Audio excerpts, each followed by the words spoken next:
So basically, because of storage reasons, I've been looking through my various book collection and looking through the various scripts I've made because I wanted to make sure I'm not doubling up on videos, or potentially missing out on video topics.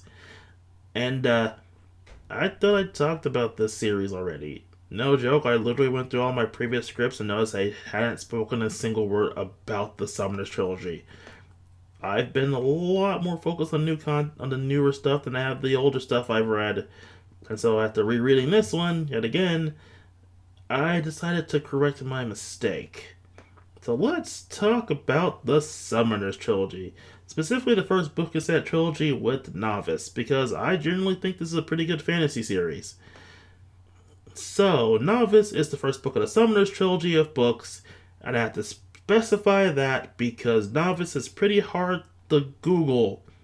Like, I know why this is like it is, but it's really annoying to Google the word novice and basically you'll find everything but the title of this series, unless you use the series title. Anyway, this is the story of Fletcher, a young orphan raised by a blacksmith in a little town up north called Pelt. And by up north, I mean ice, snow, and frozen shit everywhere. Anyway, Fletcher's life changes when he gets an old war journal from a battle mage, where the battle mages basically think frontline mages. Anyway, an old deserter battle mage named James Baker, who deserted from the front lines of a war against the orcs in the jungles. So think fantasy Vietnam, although in this case the orcs are actually evil, because orcs. Anyway, Fletcher takes the journal and basically because he has nothing else to do with it, decides to try summoning. And summons a demon, specifically a salamander he names Ignatius. This is weird because the thing about summoners in this world is that it's all genetic. So that means he's someone's bastard. I mean, he was already an orphan, but yeah, the identity of his parentage is a big plot point for the second book. But for the purpose of this book, he's just kind of a standard bastard. Anyway, how the thing about Ignatius is that salamanders are mostly summoned by orcs. Another thing is the fact that this old war journal has a lot of reverse transcribed stuff from the orc language in it, which makes it a very valuable resource. So Fletcher has a lot of trouble early on because of this, and he gets even more trouble when the local's noble son decides to cause trouble because Fletcher embarrassed him in a pub earlier. Said trouble eventually leads to the inevitable struggle, which ends up with Ignatius burning this kid's face off. Metal. Anyway, because he has no choice thanks to the attempted murder of a local lord's kid, he's forced to flee town with basically nowhere to go and having to avoid the law at all turns. He basically ends up meeting a battle mace teacher and joining the prestigious Vokins Academy. Why did they take him into the school? Because he can be a perfectly fine frontline infantry soldier because they really need more of those. Anyway, while at the school, he meets a dwarf named Othello, very, very Shakespearean of that, and an elven princess named Sylvia, or Silva. Apparently there's not an I in it. I always pronounced it with an I. I always thought I saw an I. Anyway, while not being fast friends with the princess, the trio does eventually form because all these series need a trio. And he ends up yet again running afoul of some more nobles. Because the nobles in this series are all assholes. This includes Tarkin Forsyth, who serves as the main antagonist of this book outside of the bigger bad of his own father in later books. Anyway, while in school, he discovers the plot to bemoan the dwarves and take away even more of their rights, while also stealing away the secrets of their gun manufacturing because guns are a new invention in this world and they might turn the tide of the war. And of course, Fletcher and his friends have no way to stop this, of course, Fletcher's friends have to stop this and find a way to save the day, which it all goes down in the tournament arc at the very end of the book.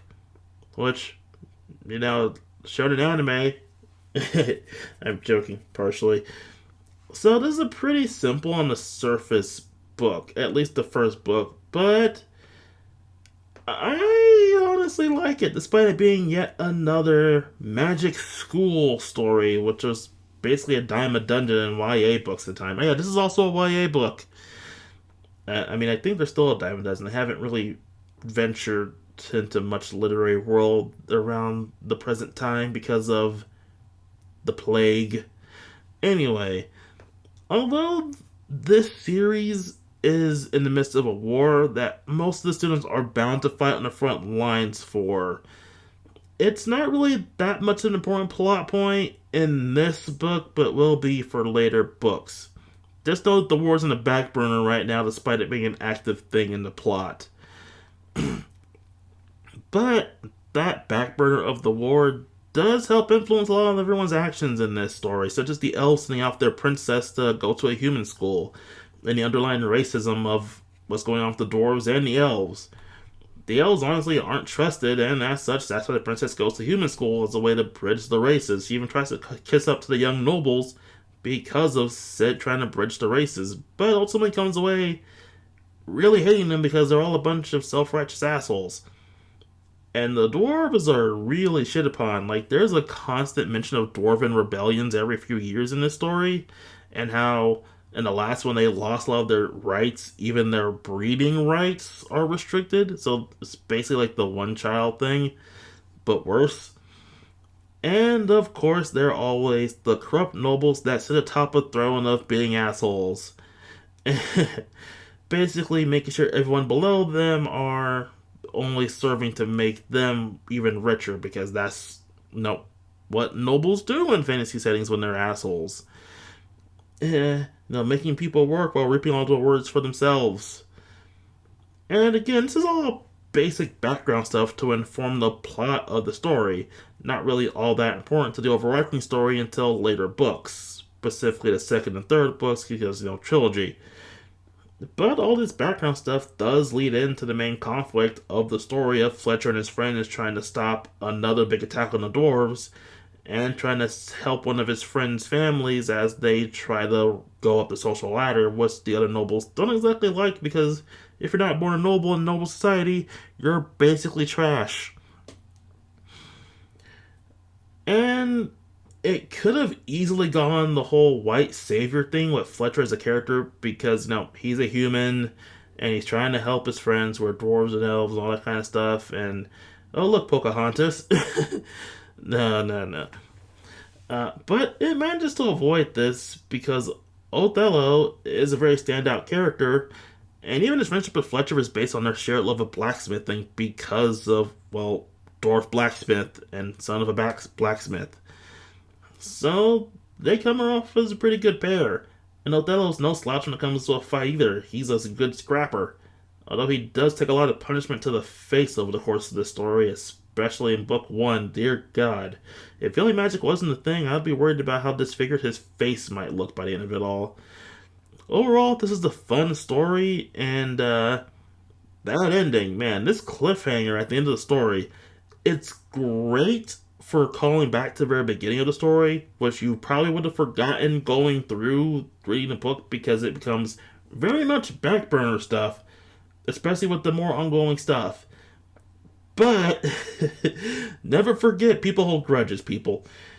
Anyway, it's a good callback to the events of the beginning, but also very painful for what all Fletcher managed to achieve, only to have that snatched away by the very end of the story. Also, the beginning of the second book is pretty brutal. Honestly, this is probably one of the most painful cliffhangers I've read in a book.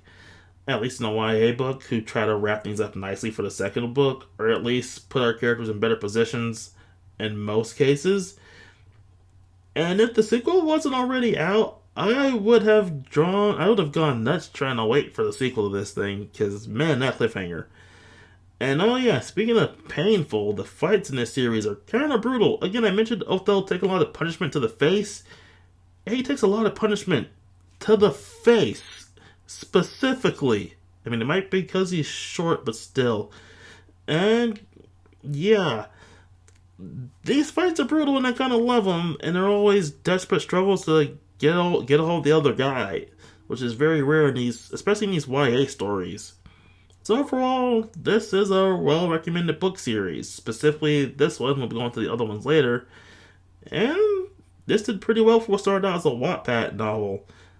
Fun fact trivia, this was a Wattpad novel that the writers had turned into an actual published work after the book series managed to, get a certain amount of views on Wattpad. So, if you manage to play the Wattpad game right, never let anyone tell you not to live your dreams, kids.